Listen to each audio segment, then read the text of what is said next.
or maybe they've just ridden them a couple months, it doesn't matter. They're nice and broke, they think, and everything's good. Then you kind of have a back cinch up against them, blow up, buck somebody off, and they say, well, he's just never had a back cinch on him before. Well, why didn't he? Why don't you just go ahead and get him over that so it's not an issue?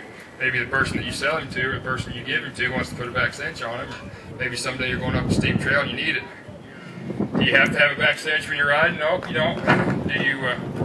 Do you always have to have the same type of saddle?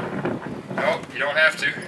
But I think it's one of those things where the back cinch isn't really the problem or isn't really the issue as much as just the fact of he's worried about something being under his belly, he's worried about some other strap down there, and you know, the only way to get him through those worries, those insecurities, is to make him deal with it, and then he can get over it. Okay, so I'm just going to start here. I'm going to pull on him just a little bit, stand back here by his hip, and just pull and make him look that way. You know, he kind of looked over here. When I pull on him, I don't make him bend his head a lot. I don't want him too flexible. I just want to get him to where when I pull on this rein or this rope, he kind of follows me around that way just a little bit. And then when I let go, this is a lot more important for me. When I let go, he stays there. I don't have a hold of him. What's he doing right now? He's putting himself right where I've asked him to be. Is he sniffing on me and putting his head on top of me? No. If he did, I'd whack him in the nose and tell him to get off of me. But when I go around over here, I might stand here a minute. I don't want him just putting his head over here because I'm over here. It's not a trick. What I want to do is make sure that he understands when I pull, he needs to give to that pressure. Okay? He didn't come out of his mom doing that. We spent a little time, and it's only been, I mean, I think I've worked this horse 6 times, maybe, something like that. 5 of them were last fall, and 2 of them have been this week since he got here.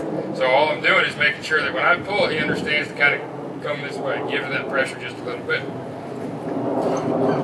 The next thing I'm going to do is just start getting him kind of used to the saddle, kind of sacking him out and getting her desensitizing. I'll flap these stirrups around, give him a chance to go if he wants to. I might go ahead and make him go, just in case he was a green colt and he decided to run around. I'll just keep kind of just like I was doing when I was patting his rump. I just flap this around, not doing it hard enough where I'm scaring him and making him run. I'm just kind of moving it around, flapping it around. That way he can kind of figure out that it's going to be there. I'm not going to quit doing it until he relaxes. Okay? I just keep pulling his nose a little bit if he runs if he runs right. Then I just stand here, and whenever he stands there, I move it around. He decided not to go, so I'll sit there. I'll do it again. Good. Flap this around. Whoop, go back to that. He decided to move a little there, so we'll just get him over that. That might be my rear end doing that in a few minutes, so let's go ahead and get him over that so we can not blow up later. Once again, I'm trying not to hit him hard enough where I just scare him and make him run. But I try to just, even if I start out a little more aggressive, and then as he starts to relax, I start to relax. But I'm not going to totally quit doing it until he decides to stand still. Then I'll go back to it. He's thought, okay, maybe I don't need to go. Back cinch, move it around, stop it a little bit. He didn't care about that. So, notice one thing I did right here. I didn't walk over to the other side and start working right away. Why not? Because he was over there against that corner. So he was going to get me in a situation where if he decided to jump right, I didn't have anywhere to go. So I kind of get myself over here. I gave him a little bit of loose rope there in the beginning. Say, go ahead and go if you want, then I'll tighten him up as he decides to leave. Okay?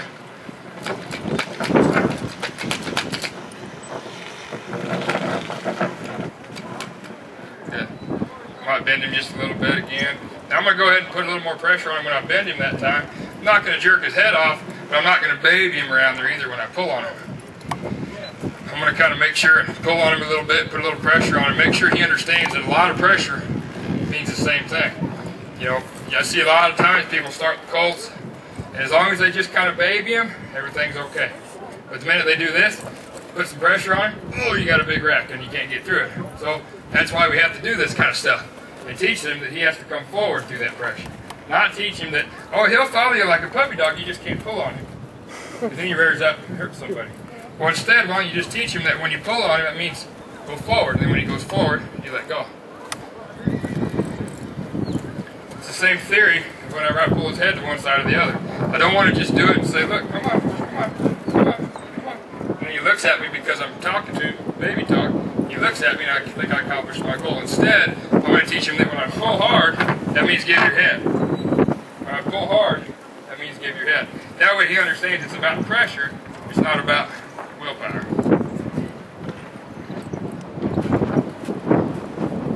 Good. I'm going to turn him loose and let him lope around a little bit.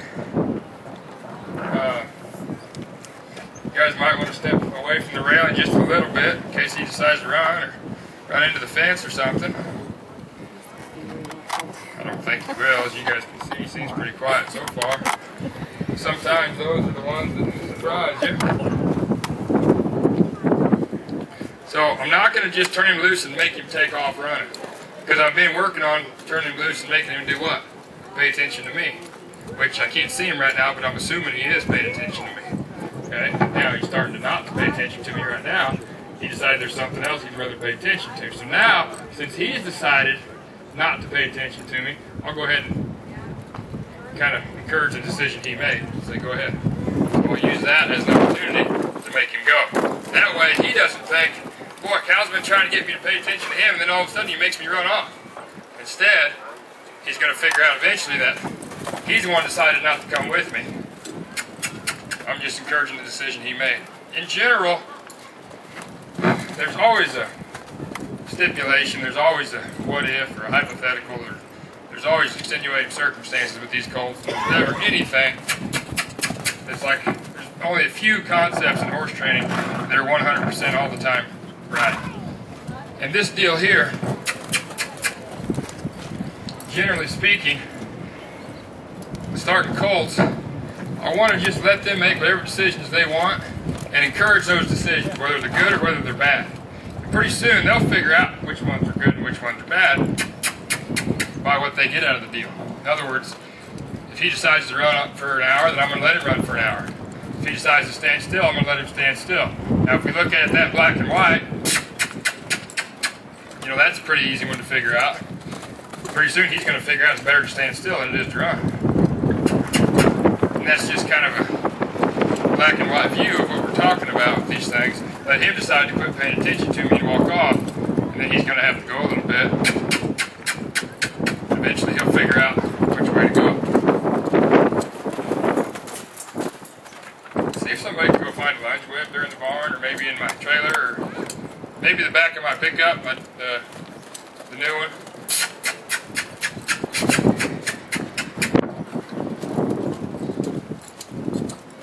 Am I worried about him picking up the wrong lead right now? Of course not. Yeah, you know what a lead is. He knows what a lead is, I guess you could say. I mean, naturally, he's on one lead or the other usually. I'm not going to worry about it to the point where I'm going to try to make him pick up one or the other. Now, what I don't want there is for him to stop and quit paying attention to me, which is what he did. So I'm not going to make a big issue out of it. I'm just going to go around a little bit and give him the opportunity to stop again. And he's deciding to turn out instead of in. Now, is that number one thing in the world that they always have to turn towards me? No. But I do want to pay attention to me. There are times when I'll take one and push him into the fence and roll him back the other way. But generally right now, what do I have to worry about with this horse? We already talked about it. The number one thing is getting this horse's brain on me, getting him thinking about me.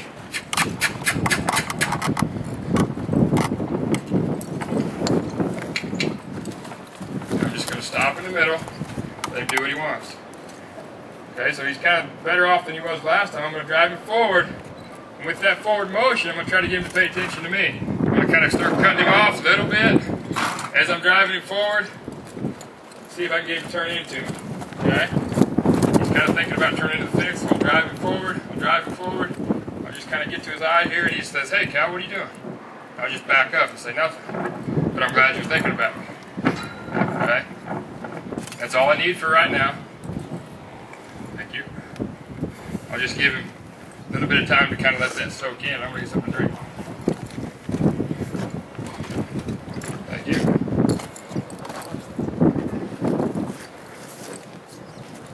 So, is he really thinking about me right now? No, I'm not really worried about it. It's not the end of the world either way. I just want to make sure that I quit on a good note.